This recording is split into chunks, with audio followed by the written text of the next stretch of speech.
You're listening to Death of the Reader. This is Herds presenting the much coveted Golden Pants Award straight from Solari Gentle's wardrobe to everyone. And by that, of course, I don't mean the heartwarming everyone that we all wish that we could give the award to, as in everyone's a winner, but rather the Everyone series by Benjamin Stevenson. That's right, 2 books can share a placement as long as they're written by the same author.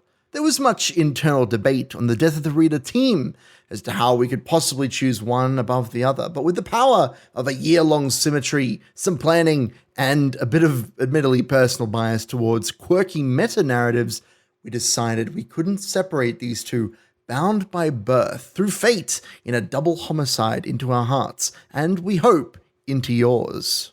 The Everyone series has been created by comedian/literary agent turned murder mystery writer Benjamin Stevenson to challenge the ancient tenets of detective fiction rules laid down decades ago in Golden Age detective fiction.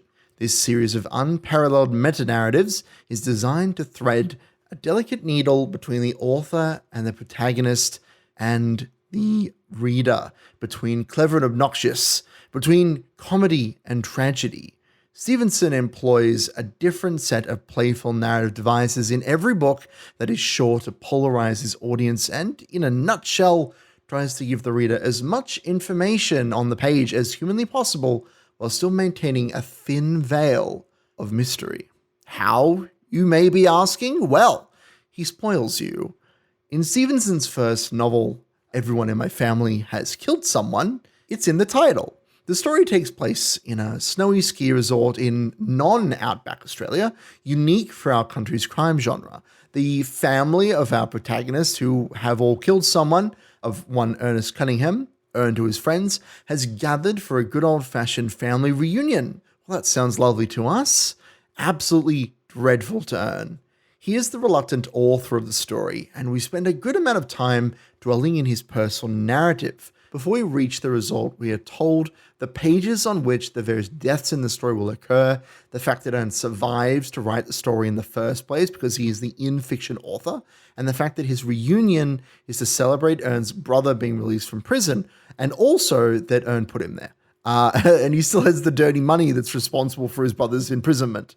Thus begins a game where everyone in the resort is a suspect, and with Cunningham's family's history of crime, which is completely deserved, by the way, Ern must navigate the politics of his semi-estranged family and confront the very personal fear that he himself may be genetically disposed to killing as he navigates the absolute worst tropes of the most cursed family reunion that you can possibly imagine.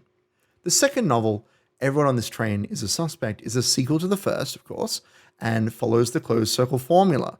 While the Cunningham family in the first novel refused to leave their mountain ski resort once the murders started occurring due to stubbornness and pride, the cast of Everyone on This Train is a Suspect is locked into a cross-country journey from Darwin to Adelaide for a writers' convention that Ern has ostensibly been invited to.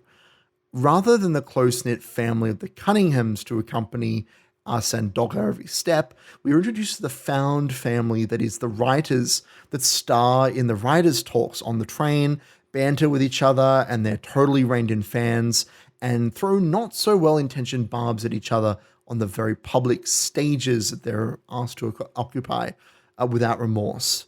It's a melting pot again of tension between the characters as we box in these well-respected, but maybe not well-meaning or even respectful authors on the GAN, which is a real-life passenger train that I simply cannot stop seeing ads for on my social media since I read the book.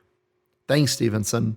Everyone on this train is interested in one thing, their legacy. The legacy of the writers when the megastar, writer McTavish, is killed in a cataclysmic spray of vomit all over the audience of his panel while discussing his newest book. What is he left behind? Who gains from his legacy being left on such a sour note? And most importantly, what is Ern going to leave behind when he passes on? We know Ern survives long enough to write the novel that we hold in our hands or on our e-reader, but does he survive to the publishing phase? Does he survive long enough to write another book? And who can carry on his work after that? What I truly love about this follow-up, despite Stevenson's assertion just inside the book's cover that he's been reduced to imitating himself, is it he really hasn't. The follow-up has earned confront his own mortality, considering the number of death-defying action sequences he ends up participating in by the end of the novel. He must confront his peers, many of whom suspect him of making up his own previous murder run-in, or of being a murderer himself, which for legal reasons, of course, Ern can't comment on. Through these interactions, we learn a lot about the other writers as well, the sorts of people that Stevenson, as a literary agent himself, is perfectly poised to poke fun at, though for legal reasons he has refused to comment upon. There's some fun to be had with word games, the various backstories from X years ago. They can't help but raise their ugly heads as violence in metafiction tends to provoke. But I think that while the metafiction and self-awareness drew me in, for Stevenson's first novel, it is the intent on character analysis and the way that we continue to bend the rules around reality that we've tried so hard to keep intact that it has me coming back for more.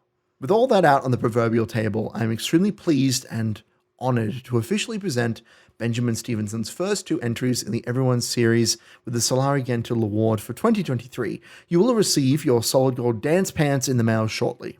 I may not have any bones to pick with you today, but I'm looking forward to the bones that I will pick with you on your next entry with Ernest Cunningham's traumatic life story. That is it for the final entry into the 2023 list of review season, and you are, of course, continuing to listen to Death of the Reader on Tour CR 107.3, your Murder Mystery World Tour. That's it for the podium. Stick around.